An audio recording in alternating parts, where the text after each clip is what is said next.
Greetings, everybody. Welcome to another edition of Classic Album War. I am Pete Pardo from Sea of Tranquility. Today, we're going to look at two prog rock gems from the early mid-70s. Okay, first one in our battle today, coming in at 152 pounds from 1974, Mirage from England's Camel.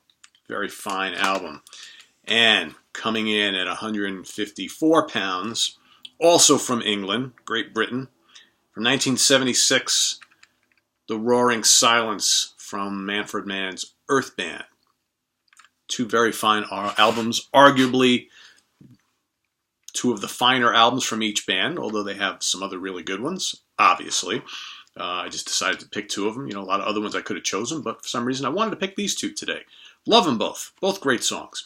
So this one was a bigger international hit, more sales, obviously kind of driven by the success of the Blinding by the Light single, which was a cover song of a Bruce Springsteen song.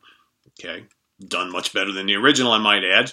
All right, you may disagree, but I think it's one of the best covers of all time, completely transforming the song against an album that probably didn't sell as well around the world, but looking back on it over the years, probably considered the stronger album by many as far as being like progressive rock classic. But they both are pretty much classics in my mind. So let's talk about each one. So let's start off with Camel, Mirage.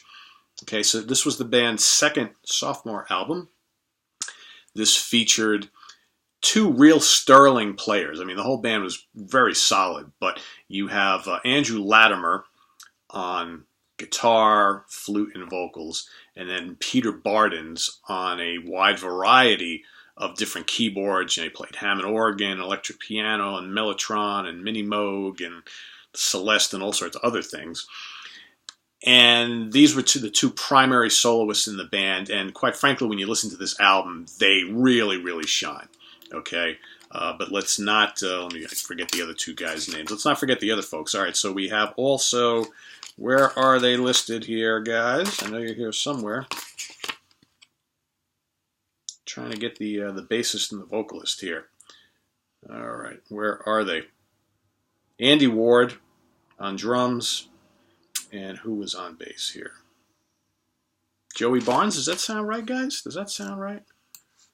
I think so. Anyway, let's not get too wrapped up in that, because of course nowhere in this booklet do they list out the guys in the band. Okay, that's okay. If I'm forgetting the bass player, someone here will correct me. Anyway, the point I'm trying to get. Let's look at the songs. So not a lot of tracks on here, but a couple mini epics, which are awesome. This album, I think, when a lot of people talk about Camel and their catalog, you know, everybody always, oh, the Snow Goose, maybe Moon Madness. But, you know, for my money, this is Camel's best album. This is a progressive rock classic by a band that just never really rose to the cream of the crop in the eyes of the general public as, you know, a progressive rock force to be reckoned with, along with, you know, Genesis and Yes, King Crimson, Pink Floyd, so on and so forth, ELP. But this album is every bit as good as some of those bands and some of those albums.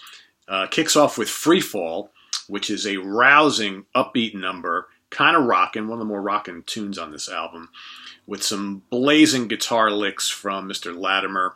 All right, a lot of cool keyboards. Then you've got the neat little instrumental Super Twister, which is just ripe with Mr. Barden's layers of different. What I love about Peter's stuff on these early Camel albums is in the same song he'll throw in some mellotron, and then, you know, and he was not like using the mellotron like some other bands were doing, like Crimson or Genesis, these big swells.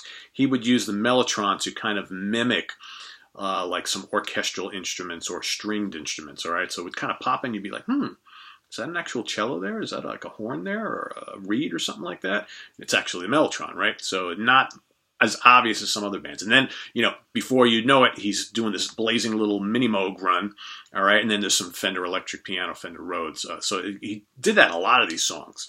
Super Twister is a great, great song. Really great instrumental. And then you've got the 3-part epic, which is just under 10 minutes long. And I don't know if it actually is called the White Rider Suite, but it's actually Nimrodel, the Procession, and White Rider, okay? All themes captured from the J.R.R. Tolkien books, right? Lord of the Rings series. A great, great piece of progressive rock multi-suite composition. Really, really good. Got all the players just giving it their all there. And then if we have the LP, right, the kickoff side 2 is another instrumental called Earthrise. Incredible. And again, I got to go back to this, Bardens and Latimer just kind of playing off each other. You got these mind-blowing solos in the middle of that. So, guitar that morphs into mini Moog, and then Mellotron and Hammond organ, just kind of all kind of swirling around each other, but all perfectly written, very kind of thematic. The arrangement just really, really works. Okay, and then to kind of kick it all off at the end and finish the album, one of my favorite Camel tracks ever, the Lady Fantasy Suite, which is comprised of Encounter, Smiles for You, and Lady Fantasy. This is a great tune because it's got a lot of different parts. It kind of really, really builds. It's got, just fantastic groove and bass and rhythms going on, and then the searing guitar work, heavy riffs, all right, blazing mini Moog and all sorts of other different keyboards going on. This one has vocals. Some of the early Camel stuff, even the songs with vocals, the vocals don't take up a lot of the tune. They kind of come in. It's almost like another instrumental part. They come in for a passage or two and then disappear for a while, let the instrumentation take over, the guitars and the keyboards, and they may pop in again. Most of these songs, I know Camel in their later period were a more vocal-oriented band, but early on, a lot of instrumental stuff going on. So a really fantastic album, very well produced. Produced by David Hitchcock, okay, very notable guy. Worked with a lot of prog rock bands back in the early days of the 70s. So a rather short album, coming in, just about 37 minutes. That was kind of the norm back then. So fantastic, great album cover too. If you were a Camel smoker, I guess you'd like that even more. Whatever. Next up, 1976's The Roaring Silence by Manfred Mann's Earthband. This was, God, what was this? Manfred Mann had a kind of the Manfred Mann band first in the 60s, and then that turned into Manfred Mann's Earthband, all right? And that was probably 69 or 70. I'm going to say this was their fourth album? Didn't do my homework, guys, sorry. Something like that.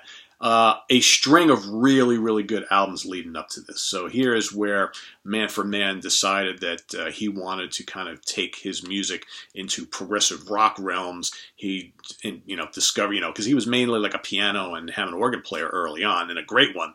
And then all of a sudden he started discovering all these other instruments, and specifically the Moog synthesizer, right, which is all over this album. So what do we got on here? We have, of course, Blinded by the Light. Okay, which is just fantastic. And I'm going to have to put my glasses on, guys, because, all right, so we got the Singing the Dolphin Through, which is fantastic. It's more of kind of a pop track with little prog embellishments. Really, really good song. And then we've got Waiter, There's a Yawn in My Ear, which is fantastic. Moog synthesizer mayhem on that. What else? The Road to Babylon. It's more of a rocker. Really, really catchy tune. I always like that song a lot. And then we have This Side of Paradise. Pretty cool tune. The Amazing Starbird. More Moog mayhem. All right. And then finishing it off with the really nice Question song. So who we got in the band here? So we got Chris Hamlet Thompson on vocals and rhythm guitar. We've got Dave Flett on lead guitar, great player. Colin Pattenden on bass. Chris Slade on drums, percussion, and backing vocals. Chris Slade, as you know, also played with all sorts of other bands, The Firm, AC/DC, he's popped up everywhere over the years. And, of course, Manfred Mann on keyboards and vocals occasionally. So, what do I think? Both great albums. Really strong albums. I love them both. As more of an accessible album, you got to kind of give it to this one, I think. Maybe. But from a purely musical perspective and send chills up and down your spine perspective, and just like for awesome progginess. All right, I'm going to make up my own terms here. I'm going to give the winner here to Mirage from Camel. It's just it's basically a perfect album. It's my favorite Camel. It's just it's underrated as all hell in the kind of annals of prog rock from like a mainstream progressive, from a mainstream acceptance factor, right? I know a lot of prog heads know the greatness of this and they recognize it for such, but you know, the casual fan who maybe knows some stuff by Yes or Genesis and Pink Floyd, they probably have no clue at all about this album. Well, you need to go listen to this, the whole thing through and through. It's amazing, and this is great too. It really is.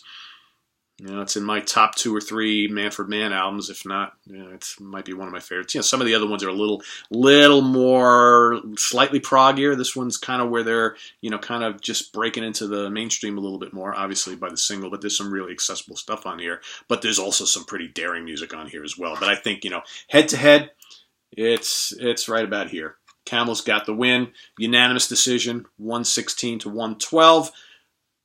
Manfred Mann puts up a good fight, though. He was a good challenger, but in the end, the skill level and the composition level and the just awesomeness of this album reigns supreme. So go check them both out. Listen to them if you haven't, or if you haven't discovered them in quite a while, or you know, revisit them in quite a while. You should do so because they're both really awesome, and I've been listening to them both all morning, and I'm glad I did.